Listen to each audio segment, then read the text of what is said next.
Hi friends, welcome back to my channel. ನಾನಿವತ್ತು ನಿಮ್ಮ ಜೊತೆ ಸಿಂಪಲ್ ಆಗಿ ಮೊಟ್ಟೆ ಮಸಾಲ ಗ್ರೇವಿನ ಹೇಗೆ ಮಾಡೋದಂತ ತಿಳಿಸ್ಕೊಡ್ತೀನಿ. ಇದನ್ನ ಮಾಡೋದು ತುಂಬಾನೇ ಸುಲಭ, ಬೇಗನೆ ಮಾಡ್ಕೊಂಡು ಬಿಡ್ಬೋದು. 4-5 ಪದಾರ್ಥ ಇದ್ರೆ ಸಾಕು, ದಿಢೀರಾಗಿ ಬೇಗ ಅಂದ್ರೆ ಬೇಗನೆ ಮಾಡ್ಕೊಳ್ಬೋದು. ಬನ್ನಿ ಹಾಗಿದ್ರೆ ಹೇಗೆ ಮಾಡೋದಂತ ನೋಡೋಣ.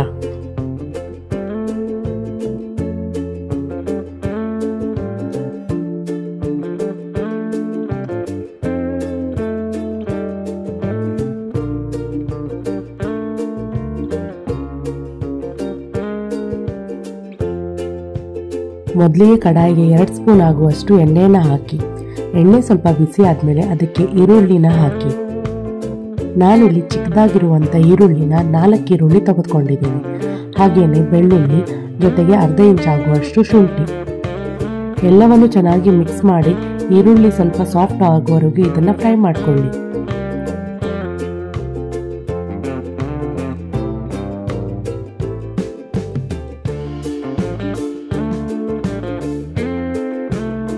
ಈರುಳ್ಳಿ ಚೆನ್ನಾಗಿ ಕೆಂಪಗಾದ್ಮೇಲೆ ಇವಾಗ ಇದಕ್ಕೆ ತೆಂಗಿನಕಾಯಿ ತುರಿಯನ್ನು ಹಾಕೊಳ್ಬೇಕು. ನಾನಿಲ್ಲಿ 1 ಕಪ್ ಆಗುವಷ್ಟು ತೆಂಗಿನಕಾಯಿ ತುರಿಯನ್ನು ತಗೊಂಡಿದ್ದೀನಿ.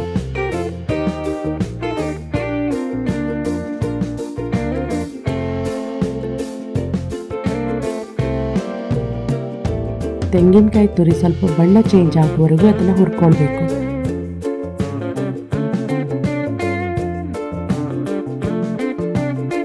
ನೋಡಿ, ಇಷ್ಟ ಆದ್ರೆ ಸಾಕು. ಇವಾಗ ಇದಕ್ಕೆ ಟೊಮೆಟೊವನ್ನು ಹಾಕಿ. ನಾನಿಲ್ಲಿ ಚಿಕ್ಕದಾಗಿರುವಂತ 4 ಟೊಮೆಟೊನ ತಗೊಂಡಿದ್ದೀನಿ. ಟೊಮೆಟೊನ ಹಾಕಿದ ನಂತರ 1 ನಿಮಿಷಗಳ ಕಾಲ ಫ್ರೈ ಮಾಡ್ಕೊಳ್ಳಿ. ನಂತರ ಗ್ಯಾಸ್ ಫ್ಲೇಮ್ ಅನ್ನು ಆಫ್ ಮಾಡಿ ತಣ್ಣಗಾದ್ಮೇಲೆ ಇದನ್ನ ರುಬ್ಕೊಳ್ಬೇಕು.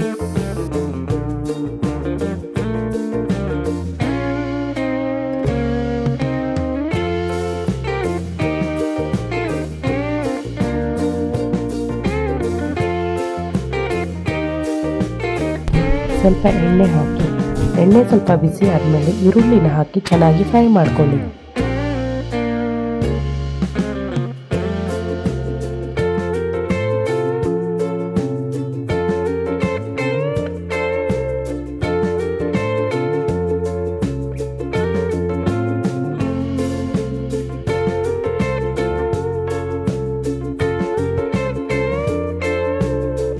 ಈರುಳ್ಳಿ ಚೆನ್ನಾಗಿ ಫ್ರೈ ಆದಮೇಲೆ ಅದಕ್ಕೆ ಅರಿಶಿಣದ ಪುಡಿಯನ್ನು ಹಾಕಿ ಹಾಗೆ ರುಬ್ಬಿದ ಮಸಾಲೆಯನ್ನು ಹಾಕಿ ಅದನ್ನು ಚೆನ್ನಾಗಿ ಮಿಕ್ಸ್ ಮಾಡ್ಕೊಳ್ಳಿ.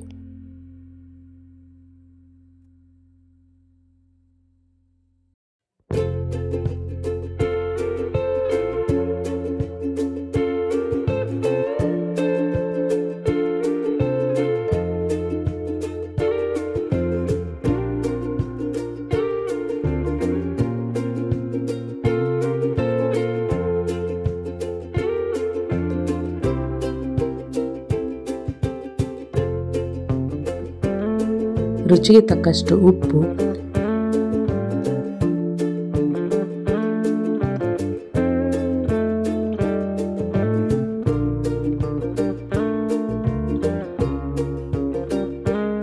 ಖಾರದ ಪುಡಿ ಹಾಗೂ ಧನಿಯಾ ಪುಡಿಯನ್ನು ಹಾಕಿ ಚೆನ್ನಾಗಿ ಮಿಕ್ಸ್ ಮಾಡ್ಕೊಳ್ಳಿ.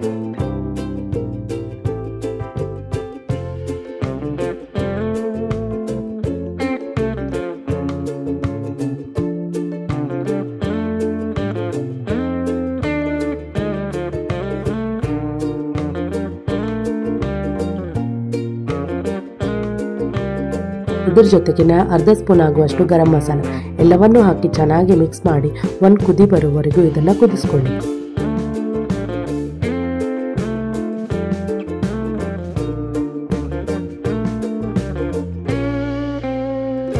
ನೋಡಿ, ಇಷ್ಟ ಆದ್ರೆ ಸಾಕು. ಇವಾಗ ಇದಕ್ಕೆ ಮೊಟ್ಟೆಯನ್ನು ಒಡೆದ್ಬಿಟ್ಟು ಹಾಕಿ. ನೋಡಿ, ಇಷ್ಟ ಆದ್ರೆ ಸಾಕು. ಇವಾಗ ಇದಕ್ಕೆ ಮೊಟ್ಟೆಯನ್ನು ಸೇರಿಸಿ. ನಾನಿಲ್ಲಿ ಹಸಿ ಮೊಟ್ಟೆಯನ್ನು ಒಡೆದ್ಬಿಟ್ಟು ಹಾಕ್ತಾ ಇದ್ದೀನಿ.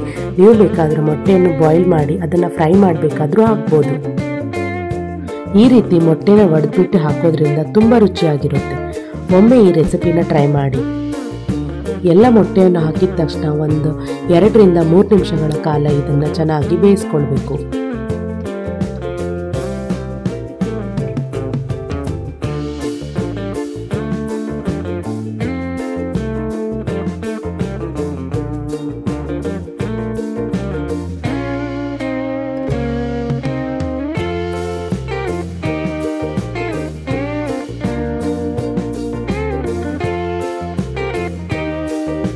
ನೋಡಿ ಮೊಟ್ಟೆ ಗ್ರೇವಿ ಎಷ್ಟು ಚೆನ್ನಾಗಾಗಿದೆ. ಕೊನೆಯದಾಗಿ ಇದಕ್ಕೆ ಕೊತ್ತಂಬರಿ ಸೊಪ್ಪನ್ನು ಹಾಕಿ. ಈ ಗ್ರೇವಿ ರೈಸ್ ಜೊತೆ ಹಾಗೆ ದೋಸೆ ಚಪಾತಿ ಜೊತೆ ತಿನ್ನಲಿಕ್ಕೆ ತುಂಬಾ ರುಚಿಯಾಗಿರುತ್ತೆ. ಒಮ್ಮೆ ಈ ರೆಸಿಪಿನ ಟ್ರೈ ಮಾಡಿ. ನಿಮಗೂ ಈ ರೆಸಿಪಿ ತುಂಬಾ ಇಷ್ಟ ಆಗುತ್ತೆ. ಈ ವಿಡಿಯೋ ನಿಮಗೆ ಇಷ್ಟ ಆಗಿದೆ ಅಂದ್ಕೊಂಡಿದ್ದೀನಿ. ವಿಡಿಯೋ ಇಷ್ಟ ಆದರೆ ವಿಡಿಯೋನ ಲೈಕ್ ಮಾಡಿ ಹಾಗೆ ಚಾನಲ್ನ ಸಬ್ಸ್ಕ್ರೈಬ್ ಮಾಡಿ. ಒಂದು ರೆಸಿಪಿ ವಿಡಿಯೋದೊಂದಿಗೆ ಸಿಗ್ತೀನಿ. Thank you.